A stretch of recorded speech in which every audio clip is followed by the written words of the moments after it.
കൊല്ലം കടക്കൽ ക്ഷേത്രോത്സവത്തിലെ വിപ്ലവ ഗാനാലാപന വിവാദത്തിൽ വ്യാപക പ്രതിഷേധം. നാണം കെട്ട പാർട്ടിയായി CPIM മാറിയെന്ന് പ്രതിപക്ഷ നേതാവ് വി ഡി സതീശൻ പറഞ്ഞു.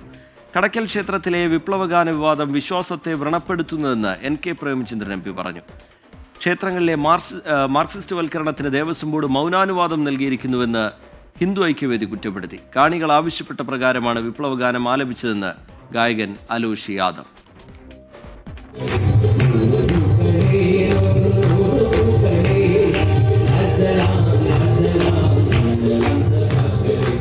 കടക്കൽ ദേവീക്ഷേത്രത്തിലെ തിരുവാതിര ഉത്സവത്തിലെ സംഗീത പരിപാടിയിൽ CPIM DYFI പതാകകളുടെ പശ്ചാത്തലത്തിൽ വിപ്ലവഗാനങ്ങൾ ആലപിച്ചതിൽ വ്യാപക പ്രതിഷേധമാണ് ഉയരുന്നത്.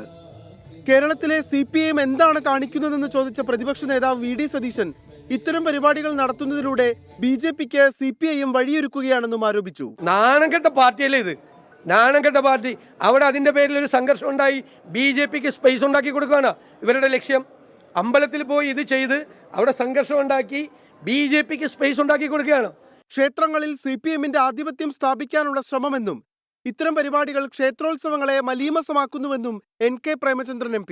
കേരളത്തിലെ ക്ഷേത്രങ്ങളിൽ പാർട്ടിയുടെ CPIMന്റെ സമഗ്രാധിപത്യം സ്ഥാപിക്കുക എന്ന വ്യക്തമായ രാഷ്ട്രീയ ലക്ഷ്യത്തോടു കൂടിയാണ് ശബരിമല സംഭവത്തിന് ശേഷം CPIMന്റെ നേതൃത്വത്തിൽ ആസൂത്രിതമായ നിലയിൽ ഇത്തരത്തിലുള്ള പരിപാടികൾ നടക്കുന്നു. ക്ഷേത്ര ആചാരങ്ങളെയും അനുഷ്ഠാനങ്ങളെയും തകർത്ത് ക്ഷേത്രങ്ങളെ കമ്മ്യൂണിസ്റ്റ് പാർട്ടിയുടെ ഓഫീസുകളും സമ്മേളന വേദിയുമാക്കിയതിന്റെ ഉദാഹരണമാണ് കടക്കലിലേതെന്ന് ഹിന്ദു ഐക്യവേദി മുഖ്യ രക്ഷാധികാരി KP ശശികല പ്രസ്താവനയിലൂടെ കുറ്റപ്പെടുത്തി.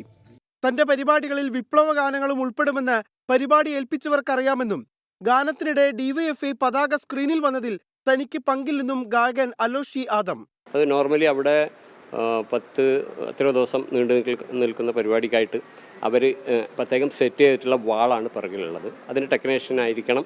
ഈ പാട്ടിന് അനുയോജ്യമായത് ഇതായിരിക്കും എന്ന് കരുതി ഇട്ടിട്ടുള്ളത്. അല്ലാതെ എൻ്റെ ഒരു ഇതല്ല അത്.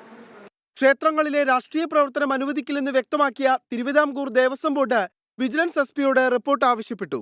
സമിതിയുടെ നേതൃത്വത്തിൽ എന്തെങ്കിലും ചിഹ്നമോ പരിപാടികളോ നടത്തിയാൽ കൃത്യമായ നടപടി ഉണ്ടാകും. അന്വേഷണം ഞങ്ങൾ ഉപദേശക സമിതിക്ക് നോട്ടീസ് കൊടുത്തിട്ടുണ്ട്. ഞങ്ങളുടെ വിജിലൻസ് SP ഉണ്ട്. SP-യെ കൊണ്ട് അന്വേഷിപ്പിക്കുവാനും ഉത്തരവ് കൊടുത്തു. ക്ഷേത്ര ഉപദേശക സമിതിയോട് തിരുവിതാംകൂർ ദേവസ്വം ബോർഡ് വിശദീകരണവും തേടിയിട്ടുണ്ട്. വിവിധ ബ്യൂറോകൾക്കൊപ്പം 24 കൊല്ലം.